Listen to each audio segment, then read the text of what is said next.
7, 6, 5, 4, 3, 2, 1. Discussing everything about the afterlife and spirit world. Coming to you all the way from Ireland, it's Sandie Byrne. Hey guys, and welcome to another episode of Life After Life with me, Sandie Byrne. Now, this episode of the podcast is being released on Christmas Day 2024. So if by any chance you're listening over the holidays, I would like to wish you all the best of the Christmas season. And I sincerely hope that you are having an amazing time with your family and your friends.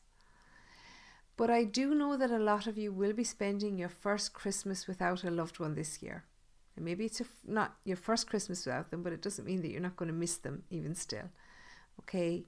But if there's one thing that I can assure you of, it's that your relationship with your loved one has not ended.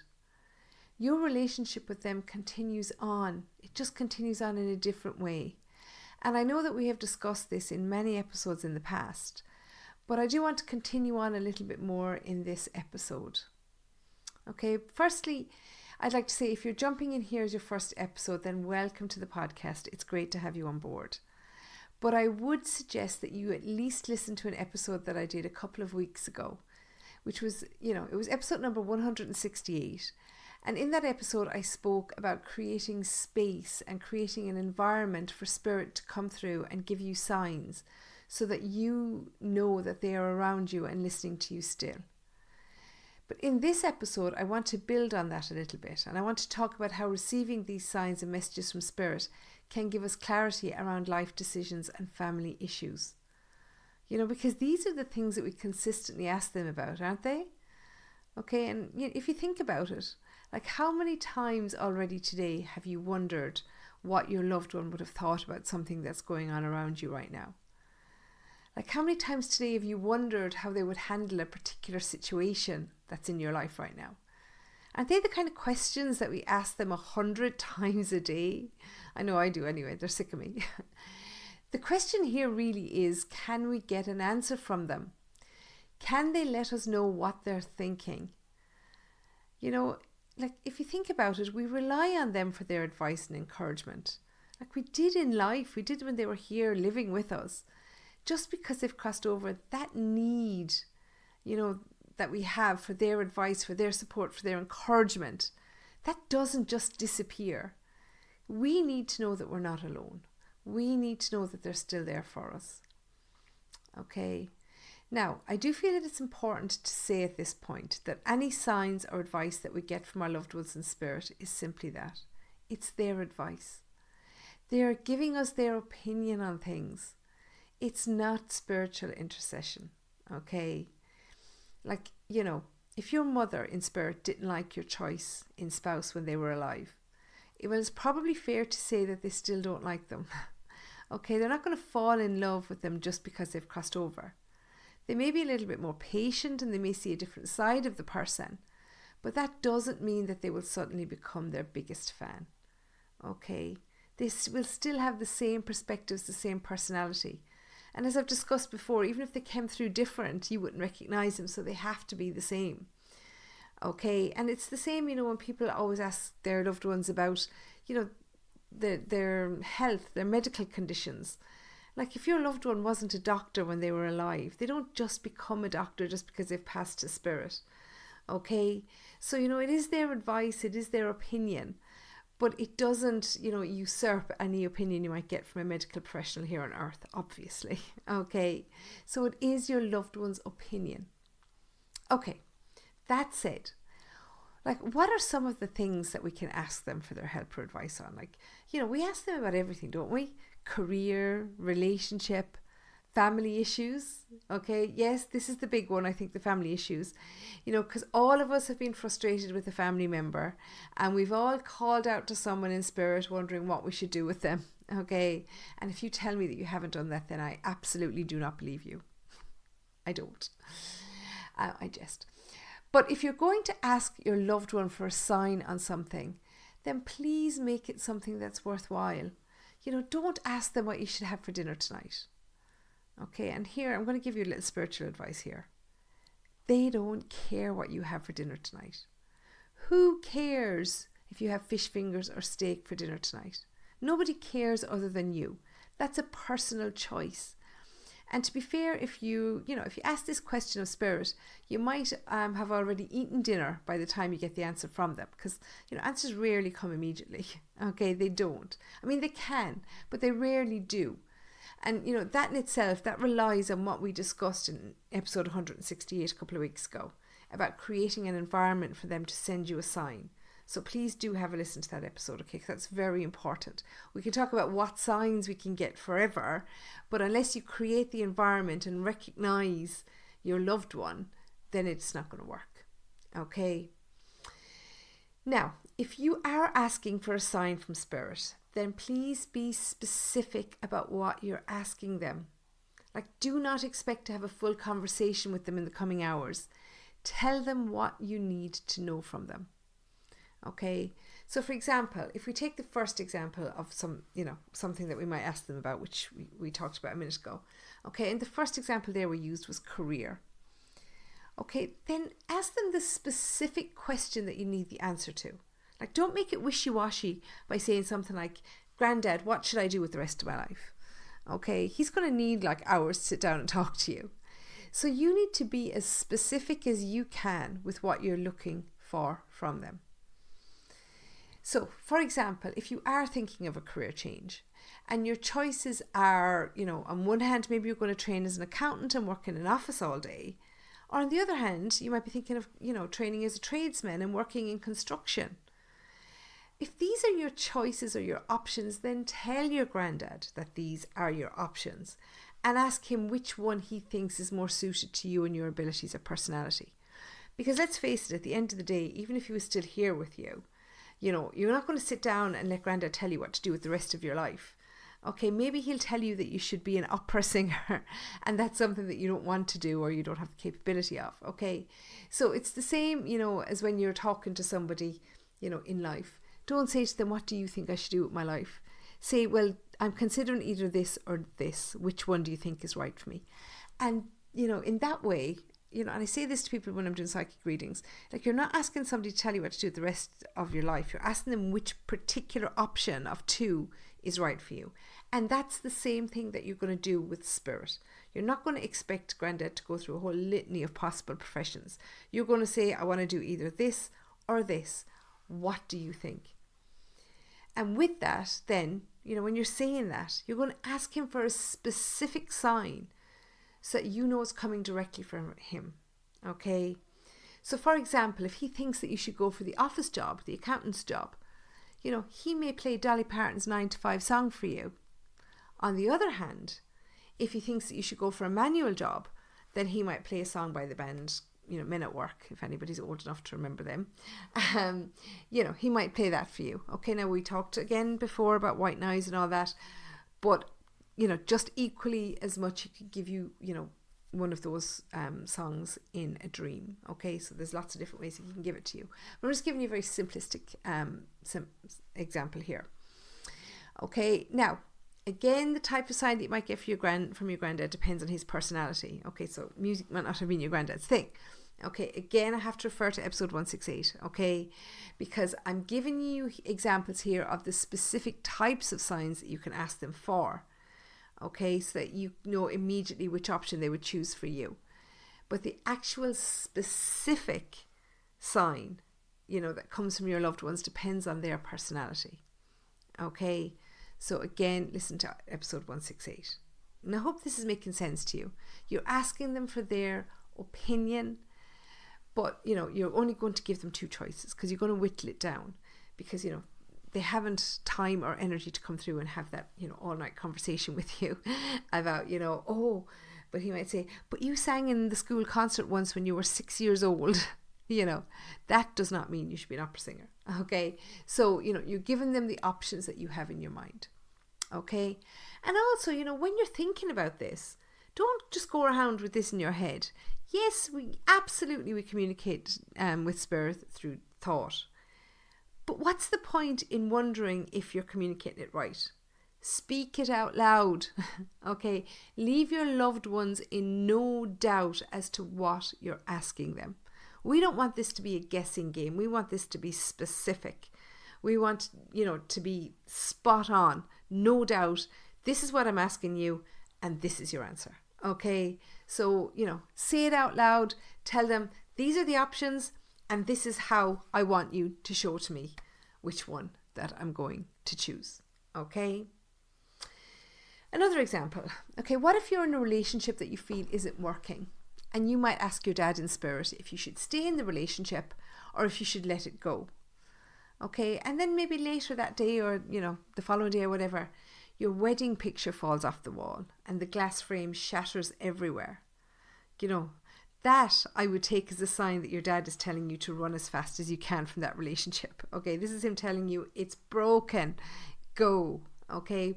Whereas, on the other hand, you might have asked your dad for a sign, and then that evening your spouse comes in from work with chocolates and flowers and everything, and they might say to you that they've been thinking of you all day and felt that they needed to show you how much they love you. Okay, well, that in itself, I would also take that as a sign that your dad went to them and he put the thought in their head that if they love you, that they need to show you straight away. Okay, so it might not always be a negative sign. It can also be a positive one. Okay, so you can actually ask your loved one to put the thought into someone's head that they need, that the living person needs to give you a sign. But they can get that from spirit also. Okay, now I know that these are pretty simple examples that I'm giving you here. But what I am trying to show you is that your relationship with your loved ones doesn't end just because they've crossed over to spirit. Your relationship with them continues on even after their physical death. It just changes. The way that you communicate with them changes. Okay, it's just a bit like you're giving them multi-choice questions and asking them to give you the correct answer in their opinion. Okay. And as we discussed before, again, I'm going to reference episode 168 because these two episodes go together. Okay, they can't be taken in isolation. They have to go together. But as we discussed in that episode, you need to know your loved ones and the things that remind you of them, because these are the things that they will use to send you signs. Okay, now I know we can all ask for robins and butterflies, but the reality is that depending on the time of year that it is, these things can be everywhere. I'm not saying that they can't be signs that spirit are around you, because they absolutely can. But I'm always hard on spirit and hard on myself because I always want more. I want there to be no doubt. So I always ask them for very specific signs. I've often had decisions to make in my life. Of course, I'm a human being. I live a normal life, okay? And if I have, and I've done this in the past, I've had decisions to make and I've written my choices on pieces of paper and I've put them out on the table when I'm going to bed. And I'll put something like an upside down glass or a marble or something in the middle of the table. And I'll ask spirit to move the glass to the paper with the choice that they are recommending. Okay, this is one of the methods that I use, and I've yet to be let down by them. And I did this very recently. Okay, I was asked to take part in something on television, and I wasn't sure. I thought, on one hand, I could have been given this option, which was a very good opportunity. I totally get it. But I could have seen the fact that I was offered this as, my sign that I should do it. But my gut was telling me it wasn't necessarily right. So I asked spirit, and they gave me a sign. Okay, I'm choosing not to do it on this occasion, although I know it was a very good opportunity. But, you don't have to do everything that you're offered in life. And I asked, spirit for their opinion on this. Okay. Now, that's one of the things that I do, writing things down on a piece of paper, putting a glass, whatever. I love my Ouija board, guys. I know, and I can almost hear you saying it. Oh, Ouija board. I love my Ouija board, okay? But look, I've learned to control my energy through the years, so I'm not going to tell you to go out and use a Ouija board. I know lots of people don't like it, but I personally have had great results from it in the past, okay? Now, but if you're starting out by asking Spirit. If this is your first time, if you've never really thought about asking them for specific signs, keep it simple. The simpler, the better. There's less room for misinterpretation. So think about what reminds you of your loved one and ask them to let you know that they are with you. First of all, no point in asking them for their opinion on something if you don't know that they're there. Okay? So if you're missing your mother and her perfume is a particular memory you have of her, then ask her to give you the smell of her perfume so that you know that she's around. Okay, might be the same for a father or a grandfather, maybe their aftershave, Brill cream, whatever your memory of your loved one is. It could be a smell, it could be a sound, as I said, we spoke about this maybe a little bit more in episode 168, but everybody's got something that reminds them of their loved one.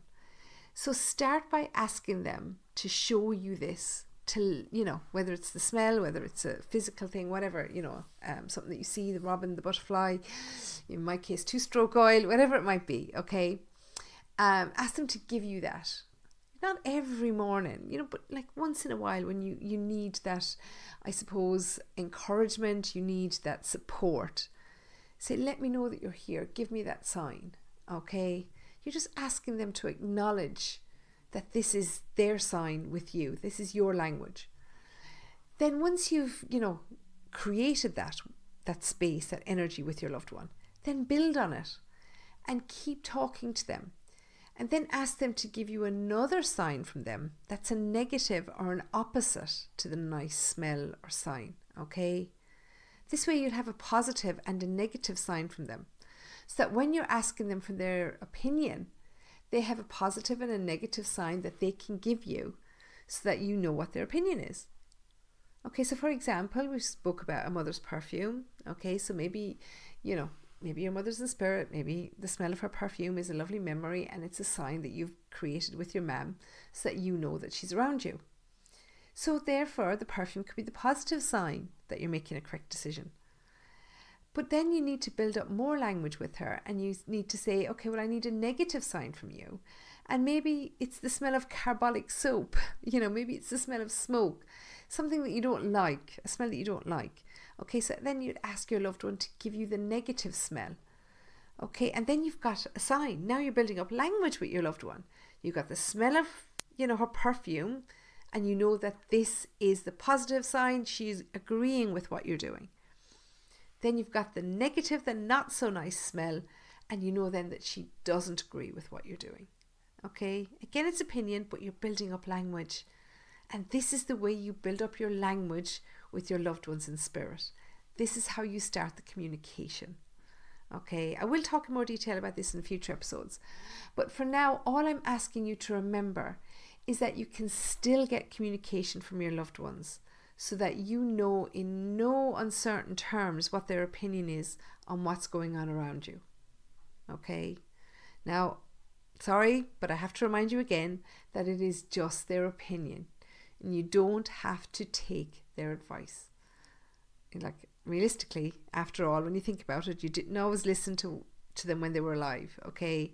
So you don't always have to listen to them just because they're in spirit, okay? They don't become a spirit guide immediately. They haven't earned a psychology degree or anything like this. So again, it is just their opinion.